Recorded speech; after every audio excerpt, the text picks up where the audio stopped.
भारत ने कई Pakistani YouTube channels किए बैन, पड़ोसी देश में मचा हड़कंप। पहलगाम हमले के बाद भारत ने तुरंत एक्शन लेते हुए पाकिस्तान को बड़ा झटका दिया है। भारत सरकार ने कई पाकिस्तानी यूट्यूब चैनल्स को बैन करने का फैसला कर लिया है। इन चैनल्स पर भारत के खिलाफ दुष्प्रचार और गलत जानकारियां फैलाने का आरोप था। सरकार का मानना है कि ऐसे चैनल्स देश की शांति और एकता के लिए खतरा बन सकते हैं। भारत सरकार ने बैन किए गए पाकिस्तानी यूट्यूब चैनल्स की एक आधिकारिक लिस्ट भी जारी कर दी है। इसमें उन चैनल्स के नाम शामिल हैं जो भारत विरोधी कंटेंट को बढ़ावा दे रहे थे और भारतीय नागरिकों में भ्रम फैलाने की कोशिश कर रहे थे।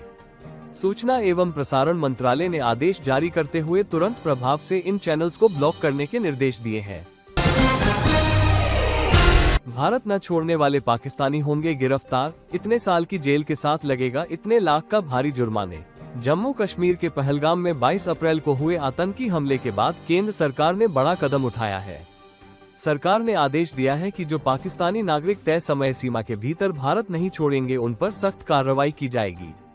इसमें गिरफ्तारी, मुकदमा चलाना, 3 साल तक की जेल और 3 लाख रुपए तक के जुर्माने का प्रावधान शामिल है। पिछले 4 दिनों में 9 राजनयिकों और अधिकारियों समेत कम से कम 9,537 पाकिस्तानी नागरिक अटारी वाघा बॉर्डर के रास्ते पाकिस्तान लौट गए हैं। इनमें 27 अप्रैल को ही 237 पाकिस्तानी नागरिकों की वापसी हुई। इसके अलावा 24 अप्रैल को 28, 25 अप्रैल को 191 और 26 अप्रैल को 81 पाकिस्तानी नागरिक स्वदेश रवाना हुए। नौसेना को मिला नया ताकतवर साथी, भारत ने 63,000 करोड़ रुपए में 26 राफेल एम-जेट खरीदे। भारत ने सोमवार को एक ऐतिहासिक कदम उठाते हुए फ्रांस के साथ नौसेना के लिए 26 अत्याधुनिक राफेल एम समुद्री संस्करण लड़ाकू विमानों की खरीद पर 63,000 करोड़ रुपए का बड़ा सौदा किया है।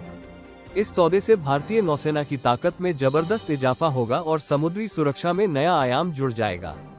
भारत और फ्रांस के बीच हुए इस समझौते के तहत 22 सिंगल सीटर राफेल एम लड़ाकू विमान और 4 ट्विन सीटर ट्रेनर विमान खरीदे जाएंगे। ये सौदा सरकार से सरकार के बीच हुआ है और इसे अब तक का एक बड़ा और रणनीतिक सौदा माना जा रहा है। इन विमानों की डिलीवरी साल 2031 तक पूरी होने की उम्मीद है।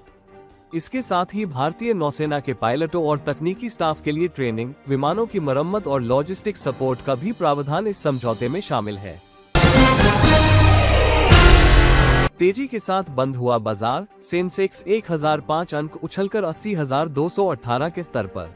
शेयर बाजार में आज यानी 28 अप्रैल को तेजी देखने को मिली। सेंसेक्स 1005 अंक की तेजी के साथ 80,218 के स्तर पर और निफ्टी भी 289 अंक की तेजी के साथ 24,328 के स्तर पर बंद हुआ।